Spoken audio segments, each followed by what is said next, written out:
TV 84 India ਦੇ ਨਾਲ ਜੁੜੇ ਹੋ। ਮੈਂ ਰਜਿੰਦਰ ਸਿੰਘ ਸਭਰਾਜ। ਜਦੋਂ ਸਿੱਖ ਇਤਿਹਾਸ ਦੀ ਗੱਲ ਕੀਤੀ ਜਾਂਦੀ ਹੈ ਤਾਂ ਦੁਨੀਆ ਦੀਆਂ तमाम ਕੌਮਾਂ ਦੇ ਵਿੱਚੋਂ ਸਿੱਖ ਕੌਮ ਨੂੰ ਇੱਕ ਮਾਰਸ਼ਲ ਕੌਮ ਕਰਕੇ ਮੰਨਿਆ ਜਾਂਦਾ ਹੈ। ਤਾਂ ਕਿਤੇ ਨਾ ਕਿਤੇ ਵੱਖ-ਵੱਖ ਤਰੀਕਿਆਂ ਦੇ ਨਾਲ ਸਿੱਖ ਇਤਿਹਾਸ ਨੂੰ ਵੱਖ-ਵੱਖ ਮਾਧਿਅਮ ਦੇ ਰਾਹੀਂ ਤੋੜ ਮਰੋੜ ਕੇ ਜਿਹੜੇ ਅਸਲ ਤੱਥ ਨੇ ਉਹਨਾਂ ਨੂੰ ਪੇਸ਼ ਕੀਤਾ ਜਾਂਦਾ ਹੈ। ਤਾਂ ਫਿਲਮੀ ਲਾਈਨ ਦੇ ਨਾਲ ਜੁੜੇ ਹੋਏ ਇੱਕ ਬਹੁਤ ਪਿਆਰੀ ਸ਼ਖਸੀਅਤ ਜਿਨ੍ਹਾਂ ਨੇ ਬਹੁਤ ਧਾਰਮਿਕ ਫਿਲਮਾਂ ਦੇ ਵਿੱਚ ਬਹੁਤ ਵੱਡੀ ਆਪਣੀ ਬਣਦੀ ਹੋਈ ਭੂਮਿਕਾ ਨਿਭਾ ਕੇ ਜਿਹੜਾ ਸਿੱਖੀ ਦਾ ਪ੍ਰਚਾਰ ਪ੍ਰਸਾਰ ਸੀ ਉਹਨੂੰ ਅਗੇਰੇ ਲੈ ਕੇ ਗਏ ਨੇ। ਸਰਦਾਰ ਅੰਮ੍ਰਿਤਪਾਲ ਸਿੰਘ ਸਾਡੇ ਨਾਲ ਨੇ, ਅਸੀਂ ਉਹਨਾਂ ਦੇ ਨਾਲ ਗੱਲਬਾਤ ਕਰ ਲੈਣੇ। ਸਭ ਤੋਂ ਪਹਿਲਾਂ ਸਵਾਗਤ ਹੈ ਜੀ। ਵਾਹਿਗੁਰੂ ਜੀ ਕਾ ਖਾਲਸਾ ਵਾਹਿਗੁਰੂ ਜੀ ਕੀ ਫਤਿਹ ਜੀ। ਫਿਲਮੀ ਲਾਈਨ ਦੀ ਗੱਲ ਕੀਤੀ ਹੈ ਤਾਂ ਸਭ ਤੋਂ ਪਹਿਲਾਂ ਮੈਂ ਤੁਹਾਡੇ ਤੋਂ ਸ਼ੁਰੂਆਤ ਕਰ ਲੈਣਾ ਕਿ ਤੁਹਾਡਾ ਜਿਹੜਾ ਇਹ ਖੇਤਰ ਸੀ ਇਹਦੇ ਵਿੱਚ ਆਉਣ ਦਾ ਕਾਰਨ ਕੀ ਰਿਹਾ ਔਰ ਕਿਵੇਂ ਤੁਸੀਂ ਇਸ ਖੇਤਰ ਵਿੱਚ ਆਉਣੇ ਹੋ? ਮੈਂ ਬਚਪਨ ਤੋਂ ਹੀ ਗੱਤਕਾ ਖੇਡਦਾ ਸੀ ਤੇ 95 ਦੇ ਵਿੱਚ ਮੈਂ ਬੈਸਟ ਡਾਂਸਰ ਰਿਹਾ ਭੰਗੜੇ ਦਾ ਵੀ। ਤੇ ਫਿਰ 1989 ਦੇ ਵਿੱਚ ਚਰਨ ਸਿੰਘ ਸਿੰਧਰਾ ਜੀ ਸੀਗੇ, ਉਹਨਾਂ ਨਾਲ ਥੀਏਟਰ ਕਰਨਾ ਸ਼ੁਰੂ ਕਰਤਾ। ਬਹੁਤ ਧਾਰਮਿਕ ਥੀਏਟਰ ਕਰਦੇ ਸੀ। ਮੈਨੂੰ ਜਦੋਂ ਗੱਤਕਾ ਖੇਡਦੇ ਉਹਨਾਂ ਨੇ ਸ਼ਲੋਕ ਬੋਲਦਿਆਂ ਦੇਖਿਆ, ਉਹ ਸ਼ਲੋਕ ਬੋਲ ਫਿਰ ਮੈਨੂੰ ਉਹਨਾਂ ਨੇ ਆਫਰ ਕੀਤੀ ਵੀ ਤੁਸੀਂ ਮੇਰੇ ਥੀਏਟਰ ਗਰੁੱਪ 'ਚ ਆਓਗੇ ਵੀ, ਮੈਂ ਚਾਹੁੰਦਾ ਵੀ ਤੁਸੀਂ ਸਾਡੇ ਮੇਰੇ ਥੀਏਟਰ ਗਰੁੱਪ 'ਚ। ਫਿਰ ਉਹਨਾਂ ਨੇ ਮੇਨ ਲੀਡ 'ਤੇ ਮੈਨੂੰ ਲਿਆ। ਮਰਦ ਦਾ ਗੰਬੜਾ ਨਾਟਕ, ਗੁਰਜੋਤ ਅਰਜਨ ਗੁਰੂ, ਉਹ ਵਾਲਾ ਨਾਟਕ ਸੀ ਉਹਨਾਂ ਦੇ ਮੈਂ ਕਈ ਉਹਨਾਂ 'ਚ ਸੂਤਰਧਾਰ ਦਾ ਰੋਲ ਮੇਨ 'ਤੇ ਕਰਦਾ ਹੁੰਦਾ ਸੀਗਾ। ਅਤੇ ਇਸ ਤਰ੍ਹਾਂ ਕਰਕੇ ਮੈਨੂੰ ਬੜਾ ਵਧੀਆ ਲੱਗਣ ਲੱਗ ਗਿਆ। ਅਤੇ ਫਿਰ ਚਾਂਸ ਮਿਲਦਾ ਗਿਆ 2001 ਦੇ ਵਿੱਚ ਧਾਰਮਿਕ ਕੈਸਟ ਆਈ ਸੀ ਧੰਨ ਤੇਰੀ ਸਿੱਖੀ ਬਿੱਟੀ ਜੀ ਦੀ। ਅਤੇ ਉਹਨਾਂ ਦੇ ਵਿੱਚ ਸਾਨੂੰ ਸੀਗਾ ਵੀ ਸ਼ਾਇਦ ਪਿੱਛੇ ਗੱਤਕਾ ਹੀ ਖੇਡਣਾ, ਬਟ ਉਹ ਕੋਰਸ ਸੀਗਾ। ਅਤੇ ਮੈਂ ਵਿੱਦਿਆ ਕਿਉਂਕਿ ਨਾਟਕ ਕਰਦਾ ਸੀ ਤਾਂ ਕੋਰਸ ਬੜਾ ਵਧੀਆ ਦਿੱਤਾ ਗਿਆ ਅਤੇ ਮੈਨੂੰ ਮੌਕਾ ਮਿਲਦਾ ਗਿਆ ਅਤੇ ਬਾਕੀ ਹੋਰ ਬੁਲਾਉਣਾ ਸ਼ੁਰੂ ਕਰਤਾ ਲੋਕਾਂ ਨੇ। ਅਤੇ ਇੱਦਾਂ ਚੱਲ ਫਿਰ ਫਿਲਮਾਂ ਤੱਕ ਪਹੁੰਚ ਗਿਆ। ਤਾਂ 2001 'ਚ ਸੀਗਾ ਉਹ ਬਿੱਟੀ ਜੀ ਦਾ ਆਇਆ ਸੀਗਾ ਅਤੇ ਅੱਜ ਤੱਕ ਹੁਣ ਕੰਮ ਕਰ ਰਿਹਾ ਜੀ ਇਸ ਮੀਡੀਆ ਲਾਈਨ 'ਚ। ਜਦੋਂ ਅਸੀਂ ਇਸ ਤਰ੍ਹਾਂ ਦੇ ਇੱਕ ਸਾਂਝੇ ਪ੍ਰੋਜੈਕਟ ਕਰਦੇ ਹਾਂ ਤਾਂ ਉਹਦੇ ਵਿੱਚ ਵੱਖ-ਵੱਖ ਧਰਮਾਂ ਦੇ ਨਾਲ ਜਾਂ ਵੱਖ-ਵੱਖ ਵਿਚਾਰਧਾਰਾਵਾਂ ਦੇ ਲੋਕ ਜਿਹੜੇ ਜੁੜੇ ਹੁੰਦੇ ਨੇ ਤਾਂ ਉਹਨਾਂ ਦੇ ਵਿੱਚ ਤੁਹਾਡਾ ਤਜਰਬਾ ਕਹਿ ਸਕਦੇ ਕਿ ਤਜਰਬਾ ਕਿਵੇਂ ਦਾ ਰਿਹਾ? ਰਿਪੀਟ ਕਰੋਗੇ ਪਲੀਜ਼? ਜਦੋਂ ਅਸੀਂ ਇਸ ਤਰ੍ਹਾਂ ਦੇ ਪ੍ਰੋਜੈਕਟ ਕਰਦੇ ਹਾਂ ਜਿਹਦੇ ਵਿੱਚ ਬਹੁਤਾਂਤ ਲੋਕ ਵੱਖ-ਵੱਖ ਵਿਚਾਰਧਾਰਾਵਾਂ ਦੇ ਹੁੰਦੇ ਨੇ ਤਾਂ ਉਹਨਾਂ ਦੇ ਵਿੱਚ ਵੱਖ-ਵੱਖ ਉਹਨਾਂ ਦੇ ਆਪਣੇ ਖਿਆਲਾਤ ਹੁੰਦੇ ਨੇ, ਤਾਂ ਜਦੋਂ ਅਸੀਂ ਉਹਨਾਂ ਲੋਕਾਂ ਦੇ ਨਾਲ ਵਿਚਰਦੇ ਹਾਂ ਤਾਂ ਉਸ ਸਮੇਂ ਦੇ ਦਰਮਿਆਨ ਜਿਹੜਾ ਤੁਹਾਡਾ ਤਜਰਬਾ ਸੀ ਉਹ ਕਿਵੇਂ ਦਾ ਰਿਹਾ? ਬਹੁਤ ਵਧੀਆ ਰਿਹਾ। ਮੈਨੂੰ ਇਹ ਸੀਗਾ ਵੀ ਜਿੱਦਾਂ ਮਜ਼ਾਕੀਆ ਕਿਰਦਾਰ ਬਣਾਇਆ ਜਾਂਦਾ ਸਰਦਾਰ ਦਾ, ਜਿਵੇਂ ਇਹ ਮਜ਼ਾਕੀਆ ਕਿਰਦਾਰ ਅੱਜ ਦਾ ਨਹੀਂ, ਰਾਜ ਕਪੂਰ ਦੇ ਟਾਈਮ ਦਾ ਸ਼ੁਰੂ ਹੋ ਰਿਹਾ। ਬਲੈਕ ਐਂਡ ਵਾਈਟ ਜਦੋਂ ਮੂਵੀਜ਼ ਚੱਲਦੀਆਂ ਸੀ ਉਹਦੇ ਵਿੱਚ ਉਹ ਕਈ ਥਾਵਾਂ 'ਤੇ ਟੈਕਸੀ ਡਰਾਈਵਰ ਦਿਖਾ ਦੇਣਾ, ਉਹਨੇ ਕੁਛ ਦਿਖਾ ਦੇਣਾ ਵੀ ਕਿਤੇ ਉਹਨੂੰ ਐਵੇਂ ਨਜਾਇਜ਼ ਹੀ ਹਸਾਈ ਜਾਣਾ। ਸੋ ਮੈਂ ਇੱਕ ਮੂਵੀ ਮੈਨੂੰ ਨਾਂ ਨਹੀਂ ਯਾਦ, ਉਹਦੇ ਵਿੱਚ ਉਹ ਟੈਕਸੀ ਡਰਾਈਵਰ ਹੁੰਦਾ ਅਤੇ ਉਹਦੇ ਗਾਤਰਾ ਵੀ ਪਾਇਆ ਅਤੇ ਲੰਘਦਾ ਵੜਦਾ ਨਾ ਰਾਜ ਕਪੂਰ ਉਹਨਾਂ ਨੂੰ ਕੁੱਤਕਤਾੜੀ ਜੀ ਕਰਕੇ ਲਾ ਜਾਂਦੇ ਅਤੇ ਉਹ ਹੱਸ ਪੈਂਦਾ ਸੀ ਅਤੇ ਸਕਰੀਨ 'ਤੇ ਹਾਸਾ ਪੈ। ਅਤੇ ਜਦੋਂ ਅੱਜ ਦਾ ਜਿਹੜਾ ਡਾਇਰੈਕਟਰ ਹੈ ਉਹ ਕੀ ਕਰਦਾ, ਜਦੋਂ ਵੀ ਕੋਈ ਫਿਲਮ ਬਣਾਉਂਦਾ ਤਾਂ ਆਪਣੀ ਉਹ ਹਿਸਟਰੀ ਚੈੱਕ ਕਰਦਾ ਵੀ ਫਿਲਮਾਂ 'ਚ ਕੀ ਆਪਾਂ ਕਰੈਕਟਰ ਕਿੱਦਾਂ ਸ਼ੋਅ ਕਰਨਾ। ਤਾਂ ਉਹ ਜਦੋਂ ਪਿੱਛੇ ਦੇਖਦਾ ਤਾਂ ਓਬਵੀਅਸ ਸਰਦਾਰ ਨੂੰ ਇੱਕ ਮਜ਼ਾਕੀਆ ਦਿਖਾਇਆ ਜਾਂਦਾ। ਤਾਂ ਉਹ ਚੀਜ਼ ਦਾ ਸ਼ਾਇਦ ਉਹਨਾਂ ਨੂੰ ਸਟੱਡੀ ਹੈ ਇੱਕ ਤਰ੍ਹਾਂ ਦੀ ਉਹਨਾਂ ਦੀ। ਤਾਂ ਸਟੱਡੀ ਦੇ ਵਿੱਚ ਅਸੀਂ ਚਾਹੁੰਦੇ ਹਾਂ ਵੀ ਉਹ ਚੀਜ਼ ਖਤਮ ਹੋਵੇ ਅਤੇ ਅਸੀਂ ਜਦੋਂ ਸਾਹਮਣੇ ਆ ਗਏ ਹਾਂ ਵੀ ਅਸੀਂ ਆਪ ਕਿਰਦਾਰ ਨਿਭਾ ਸਕਦੇ। ਹੁਣ ਮੇਰਾ ਮਕਸਦ ਹੈ ਵੀ ਜਵਾਨ ਜਿਹੜੇ ਕਾਲੀਆਂ ਦਾੜੀਆਂ ਵਾਲੇ ਬੱਚੇ ਆ ਉਹ ਸਾਹਮਣੇ ਆਉਣ ਅਤੇ ਔਰ ਮੇਨ ਰੋਲ 'ਤੇ ਆ ਜਾਣਾ, ਕਿਉਂਕਿ ਹੁਣ ਸਾਡਾ ਤਾਂ ਸਮਾਂ ਲੰਘ ਗਿਆ ਵੀ ਇਹ ਸਾਨੂੰ ਕਿ ਮੇਨ ਰੋਲ 'ਤੇ ਵੀ ਅਸੀਂ, ਕਿਉਂਕਿ ਯੰਗਸਟਰ ਹੀ ਹੈ, ਯੰਗਸਟਰ ਨੂੰ ਹੀ ਸਿਨੇਮਾ ਟਾਰਗੇਟ ਕਰਦਾ ਅਤੇ ਸਿਨੇਮਾ ਟਾਰਗੇਟ ਜਿਹਨੂੰ ਕਰਦਾ ਤਾਂ ਸਾਡਾ ਕਿਰਦਾਰ ਵੀ ਉੱਦਾਂ ਦਾ ਹੋਣਾ ਚਾਹੀਦਾ। ਅਤੇ ਫਿਰ ਤੁਸੀਂ ਜਿਹੜੀ ਗੱਲ ਕਹੀ ਹੈ ਤੁਹਾਨੂੰ ਕਿੱਦਾਂ ਮਹਿਸੂਸ ਹੋਇਆ ਉਹਨਾਂ ਦੇ ਵਿੱਚ, ਸਗੋਂ ਮੈਨੂੰ ਜਦੋਂ ਮੈਂ ਇਸ ਤਰ੍ਹਾਂ ਗਿਆ ਔਰ ਜਦੋਂ ਮੈਂ ਪੀਯੂਸ਼ ਮਿਸ਼ਰਾ ਜੀ ਦੀ ਗੱਲ ਕਰਾਂਗਾ ਤੁਹਾਨੂੰ। ਪੀਯੂਸ਼ ਮਿਸ਼ਰਾ ਜੀ ਮੇਰੇ ਨਾਲ ਗੱਲਬਾਤ ਕੀਤੀ ਔਰ ਅਸੀਂ ਦੋਨੋਂ ਇੱਕ ਵੈਨਿਟੀ ਸੀਗੇ ਔਰ ਅਸੀਂ ਗੱਲਾਂ ਬਾਤਾਂ ਕਰਦੇ ਹਾਲਾਂਕਿ ਉਹ ਵੱਡੇ ਮੇਰੇ ਤੋਂ ਕਾਫੀ ਔਰ ਸੀਨੀਅਰ ਵੀ ਨੇ ਔਰ ਕਾਫੀ ਤਾਂ ਉਹ ਅਸੀਂ ਵੈਨਿਟੀ 'ਚ ਬੈਠੇ ਤਾਂ ਉਹ ਉੱਠ ਕੇ ਬਾਹਰ ਚਲੇ ਗਏ। तो मैं कि मैं सर बैठो, कहाँ जा रहे हो? कहना मैं सिगरेट पीने जा रहा हूँ। तो मैं क्या सर आप यहाँ कर लो, आप मेरे से काफ़ी सीनियर हैं तो मैं चला जाता हूँ।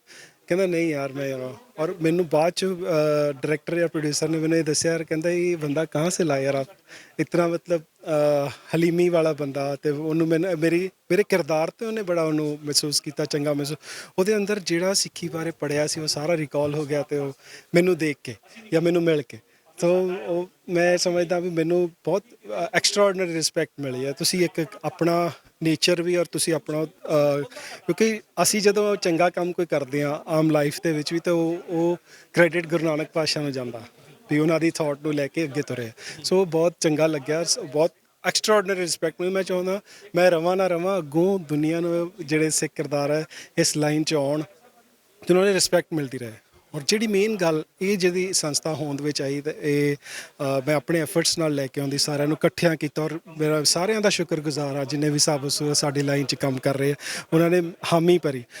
ਮੇਰੇ ਮਨ ਦੇ ਅੰਦਰ ਇਹ ਵਿਚਾਰ ਉਦੋਂ ਆਇਆ ਸੀ, ਮੈਂ ਅਨੰਦਪੁਰ ਸਾਹਿਬ ਖੜਾ ਸੀਗਾ, ਜੋੜੇ ਲੈ ਕੇ ਬਾਹਰ ਆਇਆ ਤੇ ਇੱਕ ਮੇਰੇ ਮਤਲਬ ਜਵਾਨ ਬੱਚੀ ਮੇਰੇ ਕੋਲ ਆਈ, ਮੈਨੂੰ ਕਹਿੰਦੀ ਵੀਰ ਜੀ ਤੁਸੀਂ ਪ੍ਰਾਊਡ ਟੂ ਬੀ ਸਿੱਖ ਵਾਲੇ ਹੋ ਨਾ? ਮੈਂ ਕਿਹਾ ਹਾਂਜੀ। ਕਹਿੰਦੀ ਮੈਂ ਤੁਹਾਨੂੰ ਦੇਖ ਕੇ ਨਾ ਅੰਮ੍ਰਿਤ ਛਕਿਆ। ਤੇ ਮੇਰੇ ਵਾਸਤੇ ਬਹੁਤ ਵੱਡਾ ਮਤਲਬ ਮੈਨੂੰ ਲੱਗਿਆ ਵੀ ਇਹ ਧੁਰ ਦਰਗਾਹ ਲਿਖਿਆ ਗਿਆ ਅਚੀਵਮੈਂਟ ਹੈ ਮੇਰਾ। ਤੇ ਹਾਲਾਂਕਿ ਤੁਸੀਂ ਇਹ ਦੇਖੋ ਵੀ ਅੱਜ ਸਾਡੇ ਸਮਾਜ ਵਿੱਚ ਮੈਂ ਇਹਨਾਂ ਦੇਖਿਆ ਵੀ ਜਵਾਨ ਬੱਚੀ ਕਦੇ ਵੀ ਅੰਮ੍ਰਿਤ ਛਕਣ ਨੂੰ ਪੇਰੈਂਟਸ ਮਨਾ ਕਰਦੇ ਨੇ ਵੀ ਨਹੀਂ, ਵੀ ਤੇਰੇ ਪਤਾ ਨਹੀਂ ਅਗਲਾ ਘਰ ਕਿੱਦਾਂ ਦਾ ਮਿਲਣਾ ਆ, ਉੱਥੇ ਕਿਵੇਂ ਤੂੰ ਵਿਚਰੇਂਗੇ। ਪਰ ਮੈਨੂੰ ਇਹ ਲੱਗਿਆ ਵੀ ਮੇਰੀ ਇਸ ਮੀਡੀਆ ਦਾ ਇੰਨਾ ਅਸਰ ਹੋਇਆ ਇਸ ਬੱਚੀ 'ਤੇ, ਹਾਲਾਂਕਿ ਉਸ ਚੀਜ਼ ਤੋਂ ਵੀ ਟੱਪ ਕੇ ਉਹਨੇ ਅੰਮ੍ਰਿਤ ਛਕ ਲਿਆ। ਹਾਲਾਂਕਿ ਉਹ ਆਪਣੇ ਫਿਊਚਰ ਨੂੰ ਸੇਵ ਕਰ ਸਕਦੀ ਸੀ ਪਰ ਨਹੀਂ ਕੀਤਾ। ਜੇ ਇੰਨਾ ਅਸਰ ਹੈ ਇਸ ਮੀਡੀਆ ਦਾ ਤੇ ਆਪਾਂ ਕਿਉਂ ਨਾ ਇਕੱਠੇ ਹੋ ਕੇ ਜੇ ਧਾਰਮਿਕ ਫਿਲਮਾਂ ਤੇ ਜਿਹੜੇ ਲੋਕ ਨਹੀਂ ਬਣਾਉਣਾ ਜਾਂ ਪੈਸੇ ਲਾਉਣ ਤੋਂ ਡਰਦੇ ਆ, ਇੰਨਾ ਇੱਕ ਅਸੀਂ ਇਕੱਠੇ ਹੋ ਕੇ ਉਹਨਾਂ ਨੂੰ ਹੌਸਲਾ ਦਈਏ ਕਿ ਅਸੀਂ ਤੁਹਾਡੇ ਨਾਲ ਖੜੇ ਹਾਂ ਤੇ ਪਲੀਜ਼ ਤੁਸੀਂ ਕਰੋ, ਆਪਣਾ ਦਸਵੰਧ ਹੀ ਲਾ ਦਿਓ, ਕੁਛ ਕਰੋ ਵੀ ਇਹ ਕੰਮ ਰੁਕਣਾ ਨਹੀਂ ਚਾਹੀਦਾ। ਤੇ ਮਾਂ-ਬਾਪ ਦੇ ਹੱਥਾਂ 'ਚੋਂ ਵੀ ਵਿਚਾਰਿਆਂ ਕੋਲ ਟਾਈਮ ਨਹੀਂ ਹੁੰਦਾ ਤਾਂ ਮੋਬਾਈਲ ਦਿੰਦੇ ਉਹਨਾਂ ਨੂੰ, ਤੇ ਮੋਬਾਈਲ ਦੇ ਵਿੱਚ ਸਿੱਖੀ ਹੋਵੇ, ਇਹ ਮਨ 'ਚ ਮਕਸਦ ਆ ਵੀ। ਸੋ ਅਸੀਂ ਤੇ ਮੇਨ ਇਹ ਵੀ ਗੱਲ ਆ ਵੀ ਜੇ ਅਸੀਂ ਰੋਲ ਮਾਡਲ ਬਣ ਗਿਆ, ਸਾਨੂੰ ਦੇਖ ਕੇ ਜਿਵੇਂ ਭੱਜ ਕੇ, ਜਿਵੇਂ ਮੈਂ ਜੋੜੇ ਪਾ ਕੇ ਬਾਹਰ ਨਿਕਲਾਂ ਤਾਂ ਮੇਰੇ ਕੋਲ ਭੱਜ ਕੇ ਬਿਟੀਆ ਆਈ ਹੈ, ਤਾਂ ਜੇ ਅਸੀਂ ਰੋਲ ਮਾਡਲ ਬਣ ਗਏ ਤਾਂ ਅਸੀਂ ਅਸਲ ਜ਼ਿੰਦਗੀ 'ਚ ਕੀ ਕਿਰਦਾਰ ਹੈ ਉਹ ਦਿਖਾਉਣ ਵਾਸਤੇ ਅਸੀਂ ਇਹ ਸੰਸਥਾ ਤਿਆਰ ਕੀਤੀ। ਸਿਨੇਮਾ ਦੀ ਦੁਨੀਆ ਦੀ ਗੱਲ ਕਰੀਏ ਤਾਂ ਤੁਸੀਂ ਵੀ ਜ਼ਿਕਰ ਕੀਤਾ ਕਿ ਸਿੱਖਾਂ ਦੀ ਕਿਸ ਤਰੀਕੇ ਦੇ ਨਾਲ ਕਿਰਦਾਰਕੁਸ਼ੀ ਕੀਤੀ ਜਾਂਦੀ ਹੈ, ਕਿਤੇ ਨਾ ਕਿਤੇ ਜਿਹੜਾ ਬਹੁਤ ਇੱਕ ਚਿੰਤਾ ਦਾ ਵਿਸ਼ਾ ਹੈ। ਤਾਂ ਕਦੇ ਨਾ ਕਦੇ ਮਨ ਦੇ ਵਿੱਚ ਇਸ ਗੱਲ ਨੂੰ ਲੈ ਕੇ ਚਿੰਤਨ ਪੈਦਾ ਹੁੰਦਾ, ਨਿਰਾਸ਼ਤਾ ਪੈਦਾ ਹੁੰਦੀ ਕਿ ਇਸ ਤਰੀਕੇ ਦੇ ਨਾਲ ਜਿਹੜਾ ਸਿੱਖਾਂ ਨੂੰ ਨੀਵਾਂ ਦਿਖਾਇਆ ਜਾਣਾ। ਬਿਲਕੁਲ, ਬਹੁਤ ਇਹ ਉਹ ਸੰਸਥਾ ਉਸੇ ਚੀਜ਼ ਦਾ ਤੁਹਾਡੇ ਸਾਹਮਣੇ ਰਿਜ਼ਲਟ ਹੈ ਵੀ ਇਹ ਸੰਸਥਾ ਸੀ ਤਾਂ ਹੀ ਖੜੀ ਕੀਤੀ ਗਈ ਵੀ ਆਪਾਂ ਨੂੰ ਇੰਨਾ ਕੁ ਉੱਚਾ ਕਿਰਦਾਰ ਹੋਵੇ ਸਿੱਖ ਦਾ ਵੀ ਲੋਕ ਆਸ਼ਾ ਕਹਿਣ ਮਾਰਗ ਕਹਿੰਦੇ ਨਾ ਸੱਚੇ ਮਾਰਗ ਚੱਲਦੇ ਆ ਉਸਤਤ ਕਰੇ ਜਹਾਨ, ਤੇ ਉਹ ਉਸਤਤ ਸਾਨੂੰ ਮਿਲੇ, ਸਾਨੂੰ ਹਾਲਾਂਕਿ ਉਸ ਗੁਰੂ ਘਰ ਨੂੰ ਉਸਤਤ ਮਿਲਣੀ ਹੈ ਕਿਉਂਕਿ ਸੱਚ ਦੇ ਰਾਹ 'ਤੇ ਤੁਰਾਂਗੇ ਤਾਂ ਆਟੋਮੈਟਿਕਲੀ।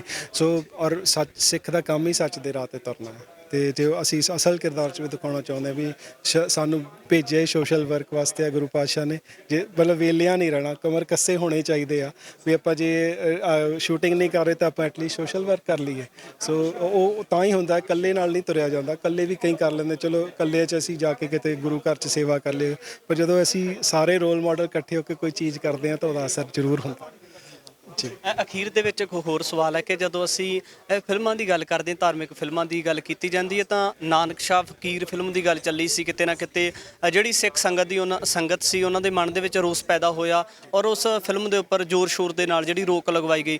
ਜਿਹੜੀਆਂ ਅਜਿਹੀਆਂ ਫਿਲਮਾਂ ਪੈਦਾ ਹੋਣੀਆਂ, ਲੋਕਾਂ ਦੇ ਵਿੱਚ ਲੈ ਕੇ ਆਉਣੀਆਂ, ਤਾਂ ਕਿਤੇ ਨਾ ਕਿਤੇ ਜਿਹੜਾ ਇਤਿਹਾਸ ਨੂੰ ਵਿਗਾੜ ਕੇ ਪੇਸ਼ ਕਰਨਾ, ਤਾਂ ਇਹਨਾਂ ਫਿਲਮਾਂ ਬਾਬਤ ਕੀ ਕਹਿਣਾ ਚਾਹੋਗੇ ਕਿ ਗੁਰੂ ਸਾਹਿਬ ਦੇ ਕਿਰਦਾਰ ਨੂੰ ਜਿਹੜਾ ਦਿਖਾਉਣਾ ਉਹ ਇੱਕ ਨੀਵੇਂ ਪੱਧਰ ਦੇ ਨਾਲ ਦਿਖਾਉਣਾ, ਇਸ ਬਾਰੇ ਕੀ ਖਿਆਲਾਤ ਰੱਖਦੇ ਹੋ? ਬਿਲਕੁਲ ਡਟ ਕੇ ਵਿਰੋਧ ਕਰਾਂਗਾ ਉਸ ਚੀਜ਼ ਦਾ, ਮੈਨੂੰ ਨਹੀਂ ਚੰਗਾ ਲੱਗਦਾ। ਮੈਂ ਤਾਂ ਈਵਨ ਮੇਰੇ ਘਰ 'ਚ ਤੁਸੀਂ ਕਿਤੇ ਆਓਗੇ ਤਾਂ ਮੈਂ ਕੋਈ ਫੋਟੋ ਨਹੀਂ ਲੱਗੀ ਗੁਰੂ ਪਾਤਸ਼ਾਹ ਦੀ ਜਿਹੜੀ ਕਾਲਪਨਿਕ ਜਿਹੜੀ ਸੋਭਾ ਸਿੰਘ ਦੀ ਫੋਟੋ ਹੈ। ਸੋ ਮੈਂ ਉਸ ਚੀਜ਼ ਦੇ ਡਟ ਕੇ ਖਿਲਾਫ ਨਹੀਂ ਹੋਣਾ ਚਾਹੀਦਾ ਕਿਉਂਕਿ ਕਹਿੰਦੇ ਵੀ ਸੁਣਨ 'ਚ ਬਹੁਤ ਜ਼ਿਆਦਾ ਅਸਰ ਕਰਦੀ। ਜਦੋਂ ਅਸੀਂ ਇਤਿਹਾਸ ਸੁਣਦੇ ਹਾਂ ਤਾਂ ਅਸੀਂ ਇੱਕ ਆਪਣੀ ਇਮੇਜ ਪੈਦਾ ਕਰਦੇ ਹਾਂ, ਪਰ ਜਦੋਂ ਮੈਂ ਕਦੇ ਕੀ ਹੁੰਦਾ ਕਿ ਜਦੋਂ ਮੇਰੇ ਹੁਣ ਤੁਸੀਂ ਵਿਚਾਰ ਮੰਨ ਲਓ ਇਹੀ ਗੱਲ ਵਿਚਾਰ ਤੁਸੀਂ ਰੇਡੀਓ ਤੇ ਸੁਣੇ ਹੁੰਦੇ ਔਰ ਮੈਨੂੰ ਦੇਖਿਆ ਨਾ ਹੁੰਦਾ ਤਾਂ ਤੁਸੀਂ ਇੱਕ ਇਮੇਜ ਕ੍ਰੀਏਟ ਕਰਨੀ ਸੀ।